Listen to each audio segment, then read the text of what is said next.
Hello and welcome to Pushing Back, Ukraine Daily Brief. As the war enters its 1157th day, these are the main developments from the past 24 hours. The update from the General Staff of the Armed Forces of Ukraine. Russia has lost approximately 947,610 troops in Ukraine since the beginning of the war. The number includes 1,110 casualties over the past day. According to the released Ukrainian figures, Russia lost 8 tanks, 5 armored combat vehicles, 70 artillery systems, 1 air defense system, 118 drones and 145 vehicles. In the last 24 hours the Russians launched 162 combat clashes and carried out 82 airstrikes, including 141 guided bombs on the territory of Ukraine. They also used 919 kamikaze drones and carried out around 5,000 attacks on the positions of Ukrainian troops and settlements using various types of weapons.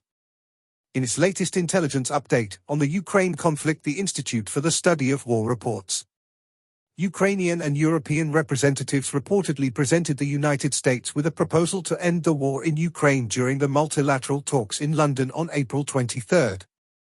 Reuters also published the full text of the 7-point peace proposal that U.S. Special Envoy for the Middle East Steve Witkoff reportedly presented to Ukrainian and European officials in Paris on April 17, supporting earlier reporting about the U.S. peace proposal. U.S. Special Envoy to the Middle East Steve Witkoff met with Russian President Vladimir Putin in Moscow on April 25, reportedly to secure a major Russian concession in a future peace deal. That the Kremlin is not formally demanding that Ukraine cede most or all of its territory to Russia at this time is not a significant Russian concession, however.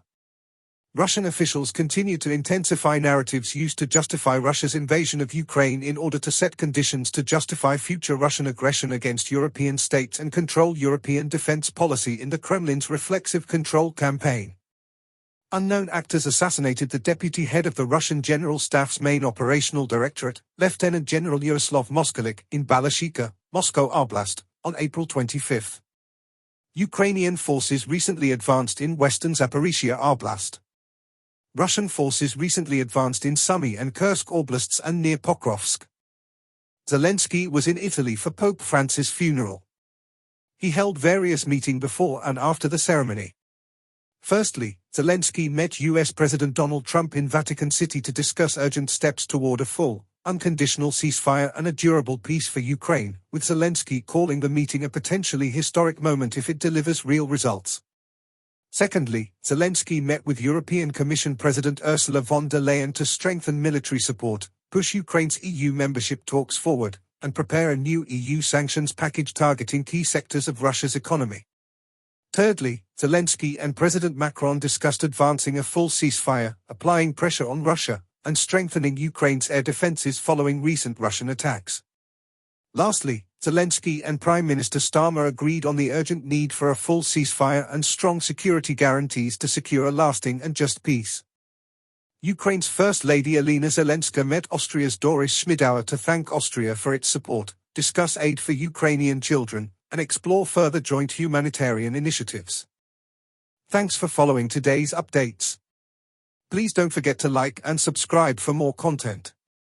We'll return tomorrow with the latest news on the ongoing conflict.